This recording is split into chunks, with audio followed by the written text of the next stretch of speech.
the show and to chat with my friends. Live from the Sunshine State in Miami, Florida, here is the Gifted Crafters Morning Show with Nancy.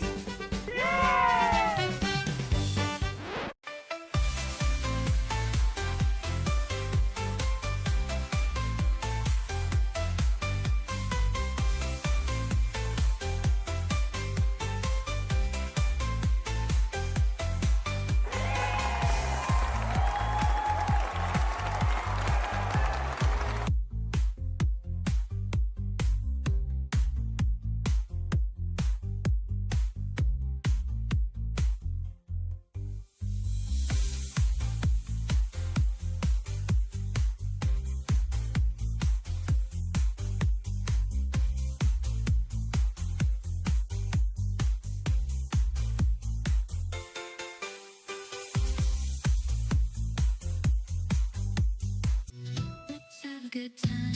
Ooh, time to get our craft on. Ooh, time to have fun. Ooh, time to feel good.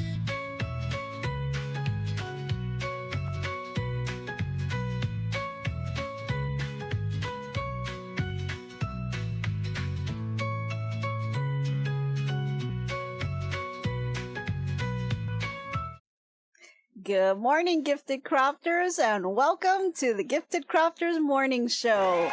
Good morning out there. I see everyone in the chat waking up bright and early and ready to go. Good morning, everyone. We've got people from all over the place, from Maryland, California, Virginia. Hello from the RV. Hey, alrighty, awesome. Okay, looks like you guys are starting to settle in, and if you're tuning in for the first time, my name is Nancy with GiftsHQ, and I host these daily sessions, and we just do all kinds of crafting journeys together. This is my sewing, crafting, quilting. I'm doing just about any kind of craft journey, and I'm taking you along with me. So I hope you really enjoy all the content that we bring to you today. Alrighty, I see everyone is getting all settled in, and if you haven't already, go ahead and grab yourself a cup of whatever it is you like to have in the morning. I have to start off with my water. That's the first thing that I drink every morning, is my nice cup of water, and then I kind of move over to my coffee and other things. So go ahead and grab that favorite drink and get yourself into your nice cozy spot, because you're going to have a good time on this hour. We like to do all kinds of fun things. And oh my gosh, what do I hear coming? Guys, it's here again. The food truck. Yep, I think the food truck is on its way. So don't forget, guys, you really need to get some healthy snacks if you can, but we have other things too. We've got the coffee, the muffins, the donuts. Don't forget, we also have some tea in there. But if you're really into the health and you want to do the smoothie thing, you've got your carrots and your kale. So go ahead and grab some of that. And then once you have all your little snacks ready to go, get yourself back into your comfy seat. Now, I know definitely if you guys, want to go ahead and have several snacks, you can do that as well. So, okay. So if you guys are going to have some coffee, don't forget that also, because, I've got my coffee that will be coming too. But for you guys, if you want to have your coffee now, let's go ahead. I'm going to pour you up a cup.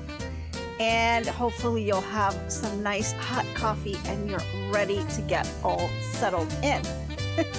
Don't forget, we've got the mugs available if you're interested as well. But I thought I'd pour you a cup, and hopefully you guys enjoyed that. Okay, let's get down to business, shall we? Because we've got a lot of things to talk about. Okay. So first of all, let me set this over to the side. I've got my little cozy from one of our crafters that sent this over to me. So thank you very much. I really appreciate it. and I use it a lot. So thank you. Let me just take a quick little sip. Okay, so we've done a lot of paper piecing lately, and if you have not joined, if you have not joined in the past few days, you didn't get a chance to see, but you can go back and just kind of rewatch. We've been doing some paper piecing because I wanted to do a little project that would kind of prep me for a legit kit project that I am looking to do. And so if you were on and you saw some of the items we were doing, you'll know that we've gone ahead and we've done a couple of different little blocks. And so you can see here, I've kind of been moving right along. And as you can see here, we've got quite a few blocks that we've made. And so these are the courthouse step blocks. And then we also have the woven star that are all done with foundation paper piecing. So if you missed any of that, go ahead and just kind of rewind to yesterday's and last week's. We did these step by step. And so for those of you that are following me along and are doing this with me, you're just going to repeat your blocks over and over again until you get 40 and 41 of these blocks done. And then once I have gotten to that state, I will bring it back again, and then we'll be sewing the rows and adding the borders, binding and backing, and complete that. Okay, so today I thought we'd take a little break on that. Your husband is cutting your small ironing board today. Is your cover removable? Yes, it is. Scrapping like a lady, it is. I put mine away. Let me see if I can grab it real quick. Let's see here. I do have it here, and it is removable. You've got a little elastic going all the way around, and you can kind of remove that, and you can see underneath how they've got the batting and then the Insulbright on here. And it's just that big piece of wood here. Okay, so for those of you that are interested in the little ironing pad, I did get this from Sarasota Sews. It's a little couple that sells it to Lady Dawn, who is out in that shop, and she sells them. But if you're interested in making your own, yeah, you can definitely do that. It's just the board itself here, and then you have the batting and the Insulbright that's here.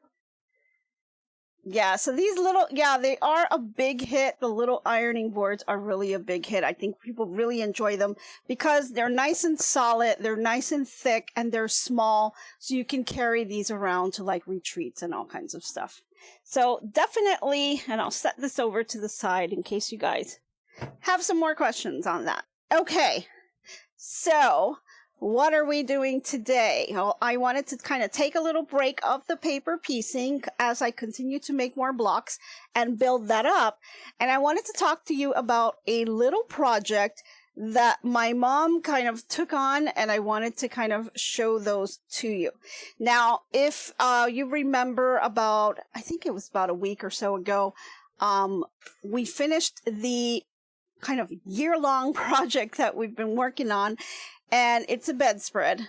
And I happened to find the pattern for that. So, for those of you who do not know, so my mom loves to crochet. She's been crocheting for many, many years.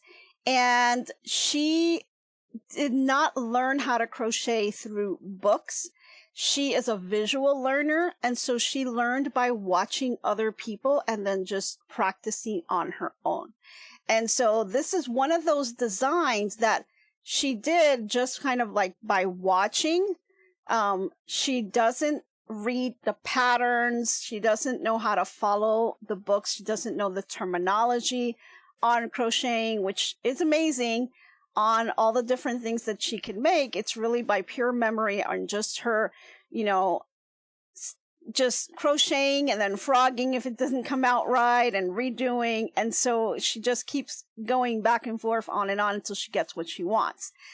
So now I was able to find the pattern because she had made this bedspread many years ago and she wanted that bedspread for her wedding. So I wanted the same exact one. So she did make that for me, but she also changed the colors around a little bit, so mine looks a little bit different. But I was able to find the actual pattern for that bedspread. So I wanted to show that to you. And it was really difficult to find. And this is what it looks like when it's put onto the bed. As you can see here, it's two different patterns. You got two different granny squares. Kind of similar like how we're doing with the paper piecing, where there basically is just two squares, right? We've got the woven star and we've got the courthouse steps. It's the same with this pattern. They've got the granny square with the rose on it, and then it has another one with an X. So it's amazing how you can just take two little patterns, and with those two little patterns, you can make an entire bedspread. I mean, I think it's really amazing. But I was looking high and low for that pattern. Like, I knew it had to have been some kind of pattern. And it was one of the viewers, one of you guys, that really helped me find it, because all I knew is this was the bedspread that she made. I knew what it looked like. I showed it to you guys. I didn't know what it was called, and one of you guys recognized it and pointed me as to where I could get the pattern. So I believe this pattern, I got it from Etsy, and it's called vintagebeso.com. It's a 1950 pattern, so it's really one of these old patterns, but they are available. So if you're into crocheting, you can definitely find this out there. And I was so happy to find the actual pattern, because I have a really difficult time just trying to learn off of my mom, because she goes so quickly. And then on top of that, I'm left-handed, she's right-handed. So it makes it very difficult for me to kind of learn. But, you know, that's what I really love about this community. Like, I was really stuck as to what the pattern was and how could I really learn how to make this pattern. And you guys were able to recognize it and helped me find it. So thank you, thank you, thank you. That was truly amazing. I was really excited and happy I was able to get that. So now I know the true pattern of it, and I have all the steps to be able to replicate it over and over again.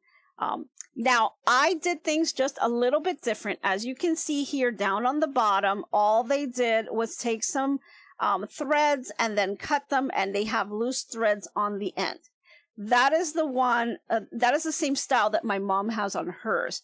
I'm not a fan of this style because I see what my mom goes through. They're constantly knotting, so she has to go around the bed and just kind of like pulling them down and straightening them up, making sure they're not all tangled up. And so I thought, that's going to be an issue every single time. So I went with something just a little bit different. And that's what I had showed you guys that I needed to attach. So what she did though, and I'll bring this over here, got it in a little bag. I'm going to show you what she has done, is because we were talking about, you know, some of the extra granny squares that she had. And so what she wanted to do is to go ahead and make a pillow for it. So she has gone ahead. Let me unroll this here, move this out of the way. She has gone ahead and made this as a pillow. And so you see again the granny squares, and then all she did here was go ahead and put them together row by row and column by column, same as you would on fabric, right? And so here we've got this piece, and so this is going to be a pillow. And I kind of measured this out, and this is it's measuring at about 19 inches. So I thought if I get an 18-inch pillow, that may work. So I'm debating between 18, 19, 20. I think, usually you want to go at least an inch smaller so that it fits nice and tight on there. So that's what I wanted to do. But the problem is, because this is so light and airy, you can see through the holes, right? So we needed some type of a background to it. So what I did get from her is we're going to upcycle some fabric that she's had. Now, this fabric, kind of move this over to the side, is an old curtain that she used to have. And she doesn't use it anymore, so she doesn't have any use for this fabric. But it is quite a lot of fabric, and it was kind of like, looking at it, I thought, this would actually be perfect for the background of this, because it's got that green in it. And so I thought, I could use this for the back of this pillow so that it would have that nice green coming out between the little holes. So you could see the pillow, because I don't want it to show the actual pillow, right? I want it to have a background to it. So I think what I'm going to do is I'm going to go ahead and use this. We're going to upcycle this and repurpose it. Since she's not going to be using this as a curtain anymore, we're going to use this as a background for the pillow. And then we can use this as the backing as well, so it'll be nice and soft. Now, looking at this fabric, though, it's kind of challenging, because first off, you look at this fabric and you wonder, well, what kind of fabric is this? It's very, very soft. It's very, very smooth, kind of a silky feel to it, but it's not quite silk. So my best guess is that this is a poly silk, because it does have, it's very, very smooth, very, very slippery, but it's not silk. I can tell that it's not silk. So my best guess is that this is a poly silk. And so I had to do a little bit of research to figure out, how do you work with a poly silk? I was kind of looking at the edges here, and I see that there's like some ripple going on as they were sewing. Like, it, just looking at it, you can see the puckering on the edge. So this is something that, I don't think she's purchased it. I think she just bought this fabric and used it as her curtain and kind of just made it work. But that's the curtain you gave her.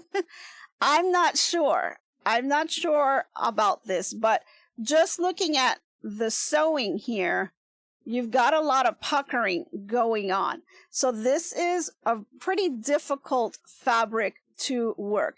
Is it stretchy? No, it is not stretchy, Cindy. It's not stretchy at all. So that's what leads me. I know it's not silk, but it's not stretchy at all. I think it is poly, and it's probably a poly silk. Yeah, it's very, very slippery. Yeah, it would be very hard to embroider on, and it's going to be tricky to sew with this. So my best guess is that it is a poly silk. But if someone out there can help me on this, I would really appreciate it. It's very, very silky, very, very drapey. It does drape very well, as you guys can see. Okay. But it has no stretch at all, either way. Okay. So that's what leads me to think this must be a poly silk. So then I kind of was looking at this, and I said, well, in order for me to work with this fabric and kind of put this project together, I had to do a little bit of research. Yeah, nylon, scrapping like a lady, I thought about nylon, but I don't think it's nylon either. I really don't. It doesn't feel like nylon. So I'm just not sure on that. you know, and it doesn't have any tags or anything for me to know exactly what it is. So this is where kind of know your fabrics is so, so important, because in order for me to do this project and for it to come out well, you know, I don't want to just kind of nilly-willy it, right? I want to be able to know how to work with this fabric so it would give me the best result. Now, I'm going to kind of go with that this is most likely a poly silk fabric. And what does that tell you? Well, poly silk is a synthetic fabric. It's not satin. It's not satin, Roz. No, it's not satin. It's got too much of a roughness to it to be satin. It's not satin and it's not silk. It's not that, it doesn't have that kind of touch to it. I don't know how to explain that. It's just, it's got a little bit of roughness to it, and there's no stretch at all to it either. So, yeah. So, I'm kind of going with the poly silk. And, you know, it is a synthetic fabric. So, I know it's synthetic because I can kind of feel it just from the touch. And what does that really mean? So, that means that the fibers here are kind of woven together to kind of mimic like a silk-like feel to it. Okay? Doom Pony Polly. Oh, I don't know, Marge. I'm not sure. You got it from JCPenney. That's my sister there. She thinks she got it from JCPenney. So I don't know. Maybe I can look to see what that is.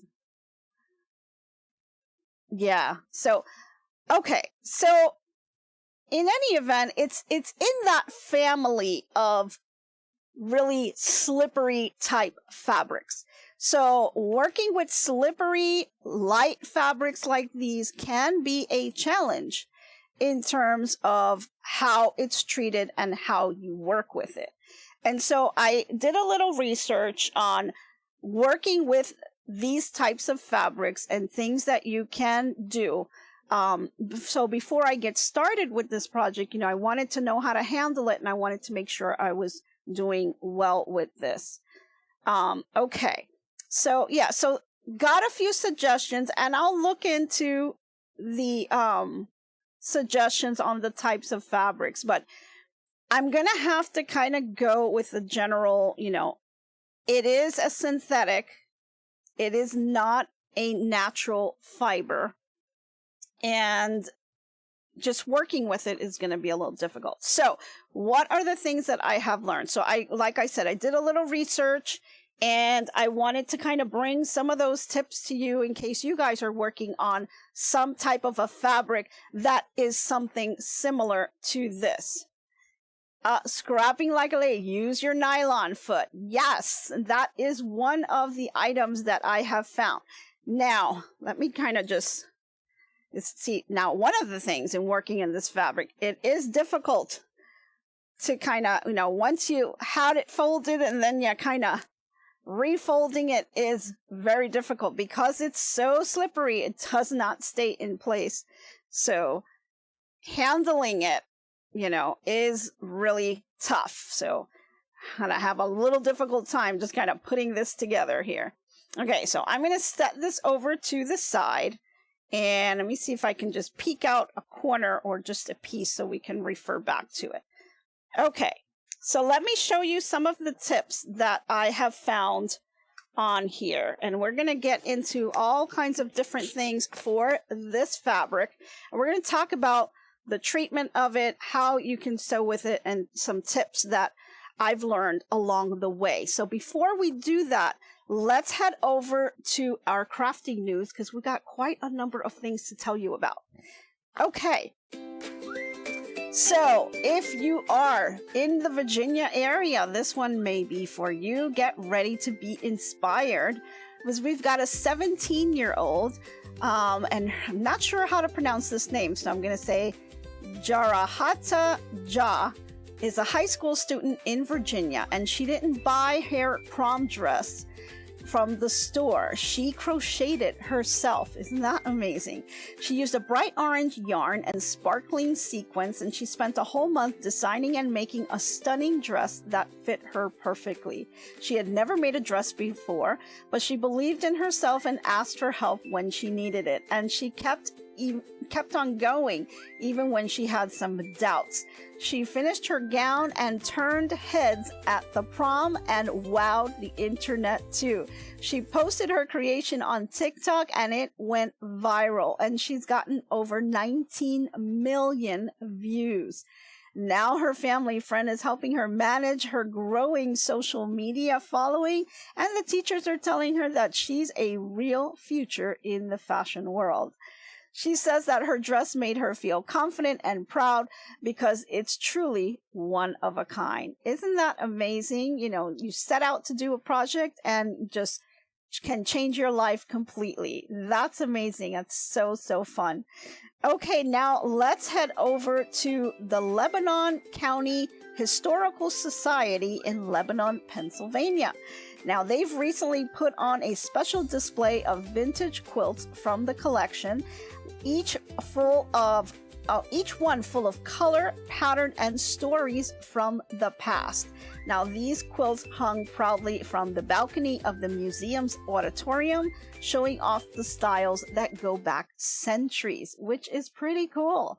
Now, these big display of that, a big effort was put in between 2019 and 2022, and they found some record quilts that were made in Lebanon County before 1970s. There were 550 quilts were registered for the Lebanon Quilters Guild, and many of the quilts were dated and looking at fabric colors. They had things like cheddar orange, turkey red, and chrome green. And some of these had some stripes and different types of fabric that were made right there in Pennsylvania. So one quilt in particular stood out because it includes flags from all around the world. And American flags were just 48 stars, meaning that it was sewn between the years of 1912 and 1959. They had another one made in 1847 that featured some really beautiful applique shapes, and it was signed by the quilters who made it. Isn't that amazing? Now, all of these quilts can be found at the Lebanon County Historical Society in Lebanon, Pennsylvania, and I thought that was pretty neat. So moving on in New York, let's go over to Brooklyn. So where are my New York peeps out there? Well, if you live in Brooklyn, New York, and you love to crochet, or maybe you want to learn, the Brooklyn Public Library has something special for you. They've got some branches that are offering free crochet and knitting classes. So where all skill levels are welcomed, and if you're brand new to the craft, this is just the place for you. They've got some classes that even give you yarn and hooks, so you can just kind of jump right in without needing to buy some supplies. So whether you're looking to finish a project or just meeting some people, learning a new craft, this event is perfect. They have one at the Sheepsheds Bay Library, which is hosting a weekly knitting and crochet group every Friday from 10:30 to 12. And that one is perfect for intermediate beginners and advanced crafters as well. You can find materials that the materials aren't provided in the group, but you can bring your own. It's just a great way to meet people and to just get together with fellow crafters. So if you're in the Brooklyn area, go ahead and check that out, and you can find more details at bklynlibrary.org/calendar. So you can get all the information there and get all of that going. Okay, and then we've got one more. We all know that our beloved Joann's is closing the doors, and it's pretty much an end of the era. If in your area, maybe Joann's has already closed. I know it has down here in South Florida, but in other areas, they're still kind of lingering on. So we know that, this is an era that's just coming to the end, and it's a chance to learn, to kind of lean into what we do best, which is basically create, adapt, and keep going, right? That's what we do. We gifted crafters, we're resilient, and we find new ways to get supplies, support small shops, and share with each other. So let's dig into our stashes, repurpose some things that we have, and let's keep the spirit alive. Because in the end, it's really not about the store, right? It's about our hands, our hearts, our creativity. And every little piece that we make is handmade. So just keep crafting together. Just wanted to give a little bit of inspiration for those that are a little down about Joann's going away. So if there's no store, there's no problem. Gifted crafters, we're always going to find a way to create a little magic, right? Okay, so that's what I have in terms of the news. So we can kind of jump back into our project here, and I want to share with you some of the tips that I found. So let me just go over to my notes here. Okay. Let's see. I've got some pros, I've got some cons, I've got some things that I've been able to kind of research and look up and just let you guys know. So of course, we're going to go with poly silk. Okay, but this can kind of apply to any type of fabric that has that slippery, slopey type of look and feel to it. Okay, so specifically for poly silk, it is a synthetic fabric. Okay, and that means, again, the fibers are woven together to mimic something like real silk. It's very durable. That's one of the pluses for it. It's easy to care for, and it's really just kind of like a practical choice for everyone because of the nature of the fibers.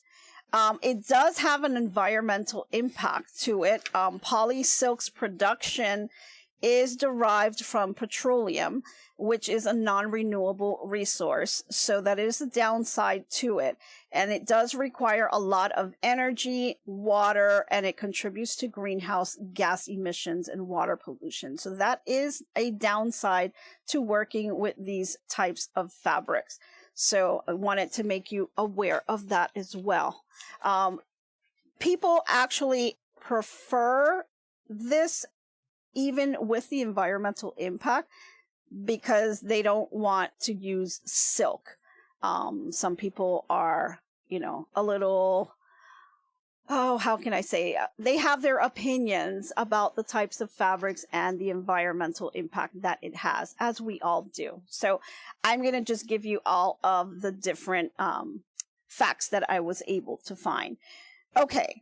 Let's see. So advantages, it's durable, it's affordable. It's actually a pretty affordable type of fabric to use. It can withstand regular wear and tear without losing its shape or its color. And it's very much compared to silk itself. People actually like that type of fabric against silk. If they don't want to use the silk, they'll use this as their second choice because it's the closest that it comes to the real thing. Let's see here. Couple of things here. In terms of the fashion world, it's got a luxurious look. There's a wide range of colors that you can find for this. It's a breathable type of fabric. As opposed to one that is not breathable. So that's pretty good for the fashion part of it. And for if you're using it for make home decor, as we are here, it's very versatile. It's durable. It adds a little bit of elegance because it has that little bit of shine. It says that it's wrinkle free, and it does add a little bit of texture as well. It's got that silk-like feel is what pretty much it was saying on here. Let's see. Resistant to wrinkles. Already gave you guys that. Easy to clean. So I think that's everything that I'd find as I've researched. These are the types of things that it was talking about on that particular fabric. So let me know if in the chat here, have you guys ever worked with a slippery type of fabric? And if you did, what type of fabric was it? Was it silk? Was it a poly silk? Let me know what types of fabrics you guys have worked with. I'm interested in knowing. But let me go ahead. If you have any of this fabric in your stash, you may want to just kind of dig it up and kind of play with a piece of it. So what I was hoping to do is just I'm going to kind of snag a little piece of this fabric and kind of play around with it. And so we're going to look at, I'll probably just do the tips with you today, but what I want to do is kind of look at this fabric and how do I work with this type of fabric.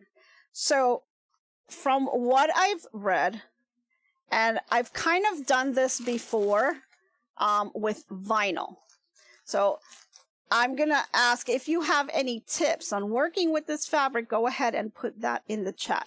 But with some of the other slippery type of fabrics that I've seen, I've done this before and it worked pretty well. And what I do is basically I take tissue paper.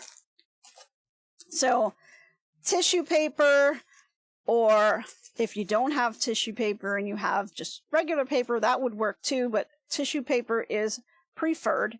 I like to get the white one because you can kind of see through it and it makes things a little bit easier. So before I do anything with this fabric, the first thing that I will want to do is basically cut it, right? I'm going to cut a piece of it. And I can already tell if I cut a piece of it, I'm going to have some fraying going on here. So I definitely want to be careful with that because there's going to be a lot of fraying as soon as you cut into this fabric. Now, what I would do is before I cut the fabric, in order for me to get some kind of a straight line in working with this fabric, I'm going to do a couple of things to kind of prep before I actually even cut. And that is to go ahead and take the tissue paper and kind of lay it down onto my mat. And if you have, and let me see if I've got some here. Yeah. Grab a little piece of painter's tape, regular tape, whatever you have on hand. And you're going to want to just take this, and I'm going to kind of cut that a little pieces here. And I'm just going to tape my tissue paper onto my cutting mat here. And the reason I'm going to do that is because I'm going to lay this fabric, a single layer of it. I'm not doubling it up. I'm just going to take a small piece. Let me give myself a little bit more slack here. There we go. I'm just going to take a small piece here and I will line it up. But I'm going to use the tissue paper as kind of like a stabilizer for me. Because this fabric is very slippery, it's very difficult to kind of cut because it slips and slides on the cutting mat very easily. If I put it on top of the tissue paper, you can see here, doesn't move as easily. And so what does that do for me? That's even better for me because it kind of holds the fabric in place before I can cut. That way, when I do cut, it's not going to be moving around on me. Oh, Hope says you can use wash away stabilizer instead of tissue paper. Yes, definitely. That's another great one. I use tissue paper because it's relatively low cost and I can get like a whole pack of these from the dollar store. So tissue paper would work, but the wash away would work as well. Chris says you work with satin a lot when sewing. Tons of clips are your best friends. When embroidering, fusible poly mesh is your best friend. Thank you, Chris. Awesome. Yes. Tons of clips. I've got tons of clips. That's for sure. So yeah, we'll be using some of that. So I've lined this up and I saw that was the first tip that I found that, right away I saw that it really works because You can see here, over here, where I don't have any tissue paper, I'm just moving it around and it's moving all over the place. But as I put it on top of the tissue paper, it's not moving as quickly, right? And so I think that's going to help hold it in place as I'm doing that cut.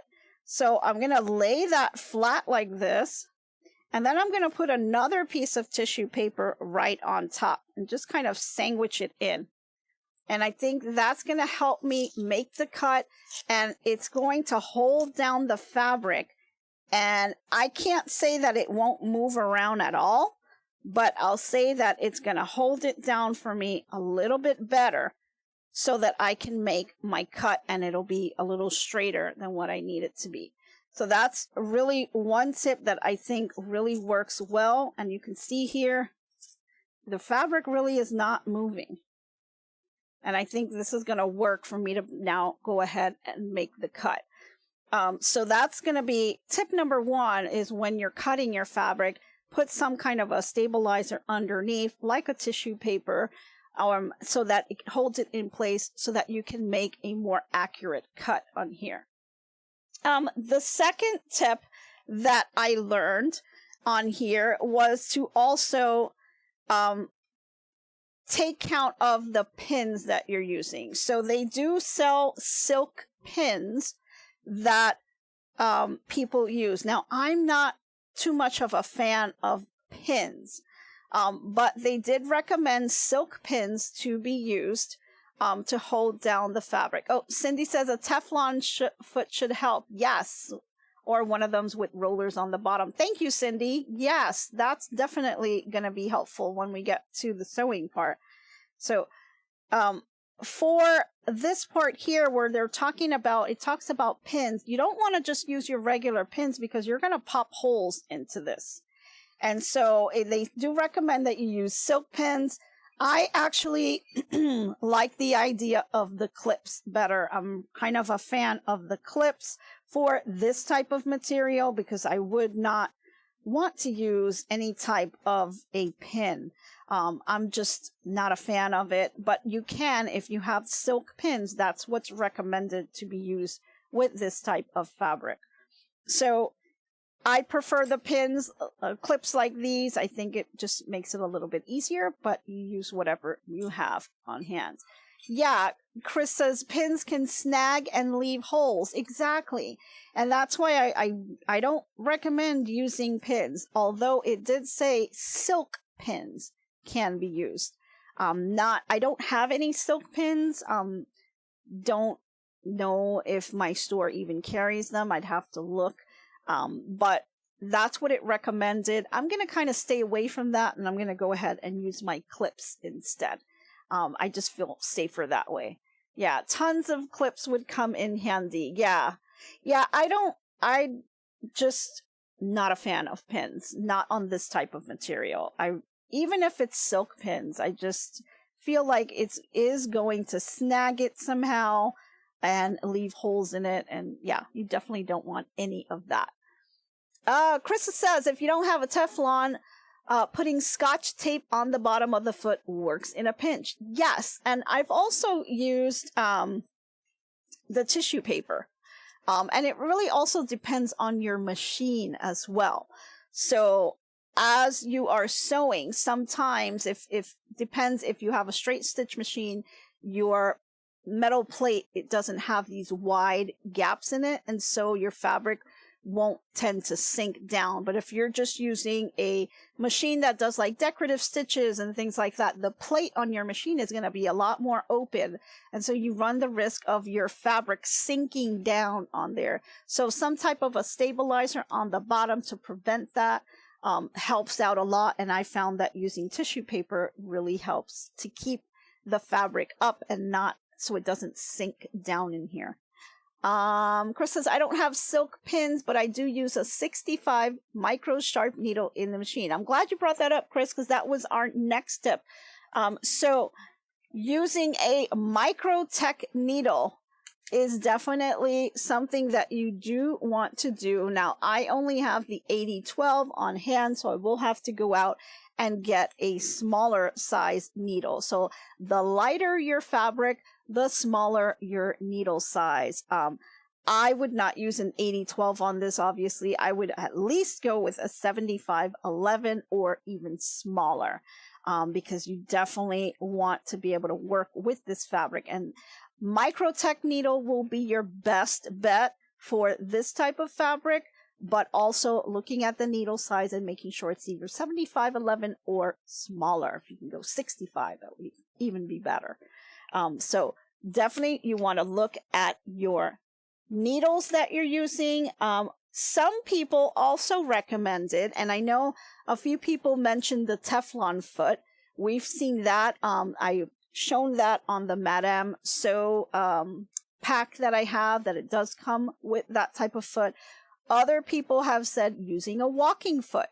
So using the walking foot would allow a better control, because your walking foot is pulling the fabric not just from the bottom, but it pulls from the top as well. So it's grabbing the fabric and moving it along. So I would agree that the walking foot can be used with this Teflon foot as well. It really depends what you have on hand. I'm going to go ahead. I have the Teflon foot, but I do want to give the walking foot a try to see the differences that it's going to make on my machine. So I want to see how that's going to react. And let me see what other items I had on here. So using tissue paper, tape your tissue paper to your table so that you can make a more accurate cut.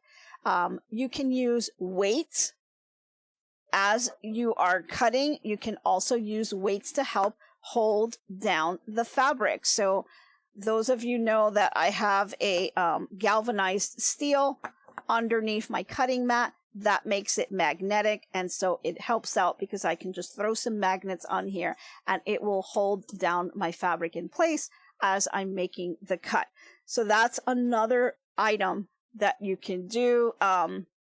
This just, it's really nice because it stops that fabric from moving, so you can make that cut and you don't have to worry about it shifting around, especially if you're trying to get some accuracy on a specific cut that you're making. Maybe you're following a pattern or something like that. Alrighty, then we talked about the sewing foot, walking foot, Teflon foot, things like that. The needle, 75-11 or smaller. Microtech is your best bet here to use on this fabric. Stitch length.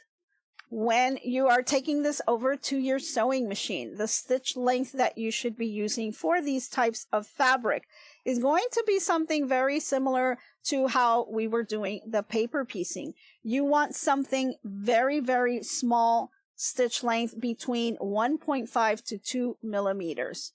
Starch the fabric. Oh, that's interesting, Krista. I haven't run into any of those, but starching the fabric may help stiffen that as well. Yes, that would be a great tip. Chris is saying walking foot is best. Teflon foot is more for using with vinyls, so the fabric doesn't stick to the metal parts. Yeah, and I've heard conflicting things with that. But yeah, I'm going to be giving the walking foot a try. I think that to me kind of makes more sense because it's grabbing the fabric from the top and the bottom and moving it along. Where the other feet are just, going to be using the feet dogs to grab the fabric and move it. And because this thing is so slippery, it's going to be very hard to be able to put the two fabrics together. Because I could see how slippery this is. If that bottom feet dog is pushing this fabric, I can see how it's going to get misaligned and it's not going to stay together. That's why I think, the walking foot to me is kind of the best option, especially when dealing with this type of fabric. Not so much because of the thickness, because it is a very thin fiber, but just because it is so slippery and you want to keep them together as you go. Okay, and then again, stitch length. If you make your stitch length too big, you're going to have puckers. And as I saw on this one, I know that they're just sewing the little seam here on the end, but there's a lot of puckering going on. And you can see just by looking at the stitch length, it's pretty wide. Let me see if I can get this closer so you guys could see that. Can you guys see how wide the stitches are? The stitch length is really long. I have a feeling it's got to be at least, I don't know, 3 inch. So 3 millimeters, I mean. It's pretty long there. So because it's long, I see all these little puckers going on. And so I think that is another tip that I found that I think is going to be true when I test this out. It is recommending a 1.5 to a 2 millimeter stitch length on here. And making it any bigger than that is going to give us some puckers. And I'm going to test that out. So another thing on here, it says no back stitching. So unless you're using some kind of a stabilizer when you're sewing this, if you try to back stitch, it's going to turn into a little disaster. So do not back stitch unless you have some type of stabilizer with it, like the tissue paper or any type of other stabilizer. Otherwise, because it's so slippery, it's just not going to kind of move around.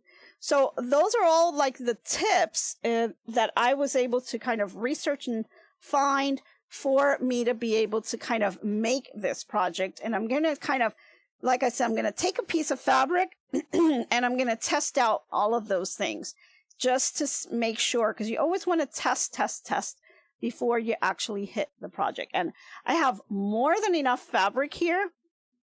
And I know my mom has also said, oh, well, she's going to try to make pillows for herself because that's one thing that she never did when she did her bedspread. So she's going to kind of make some for herself using a little bit different colors.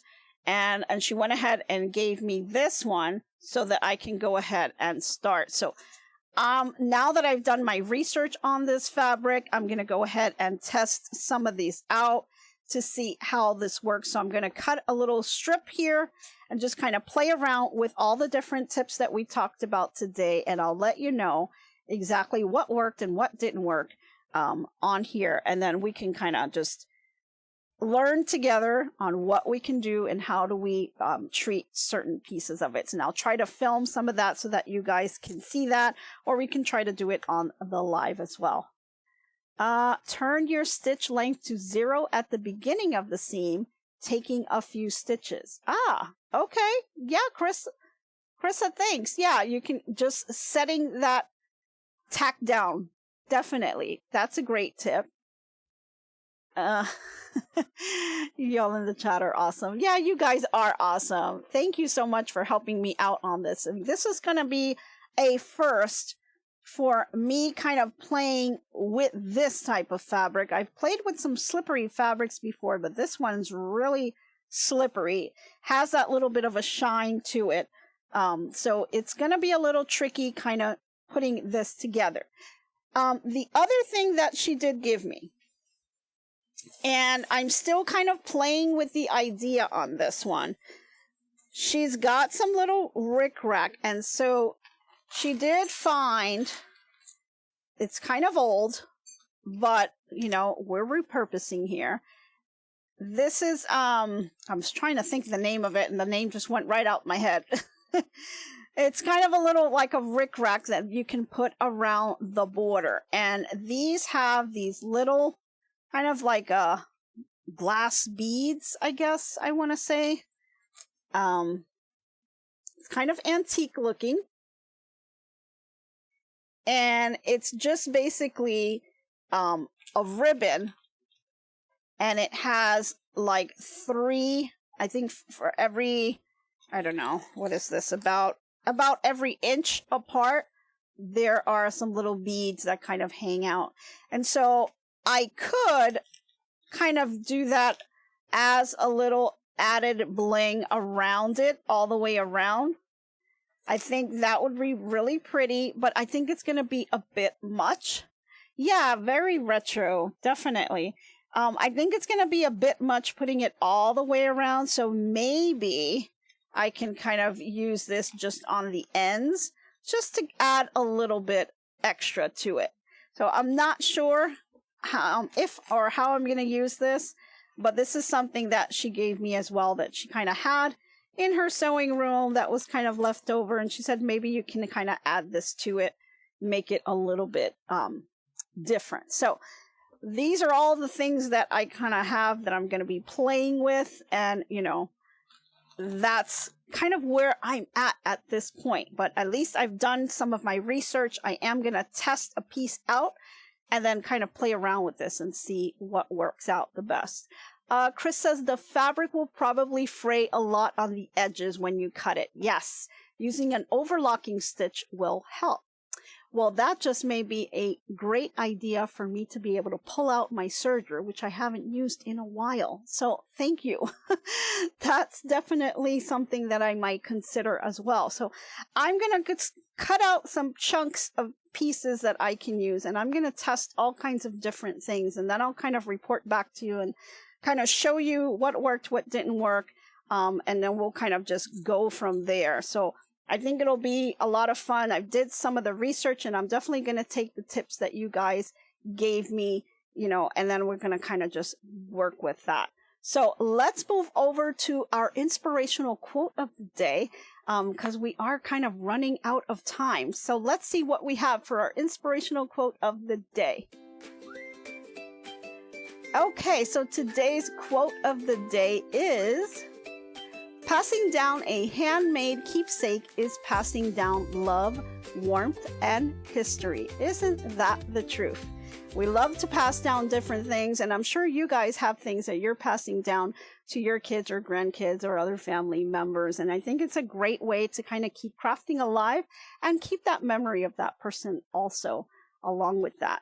So I think that this is going to turn out to be quite the little project, and I'm glad to kind of do some research and share some of that with you guys. And again, I'm going to be testing some of this out, and I'll try to kind of video or maybe do some with you guys. I'll cut out some pieces of chunks of some of this fabric here, and then we'll see where we go from there.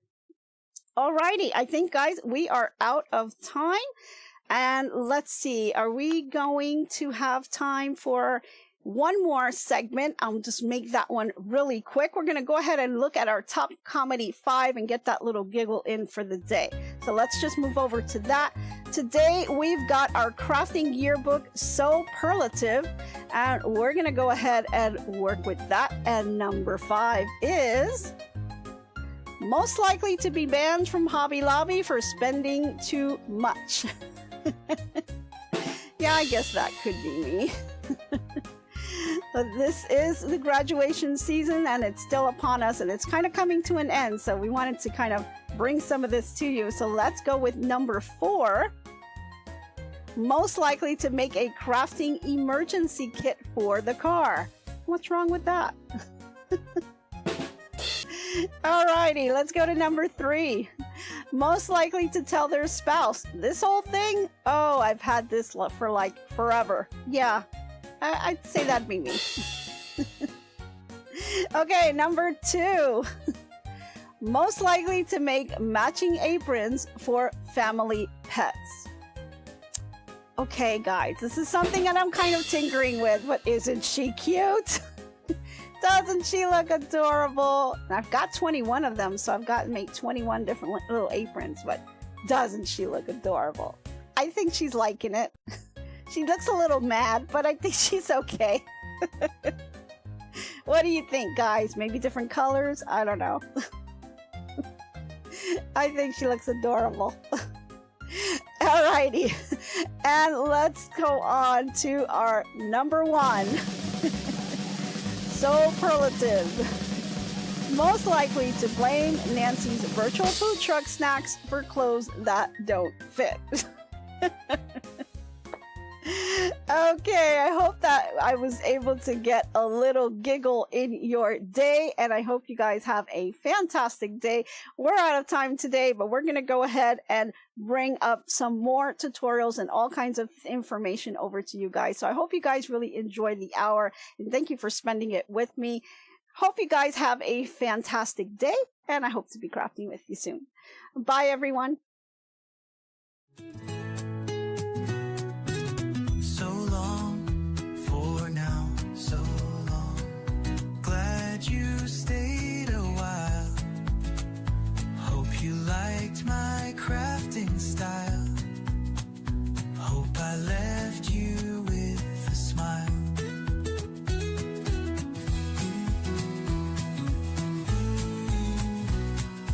By now, keep your mind and space clutter-free. Hope your day is bright as can be. So long, my friends, till we craft once again. Bye now, stay crafting. See you tomorrow. So long, my friends, till we craft once again.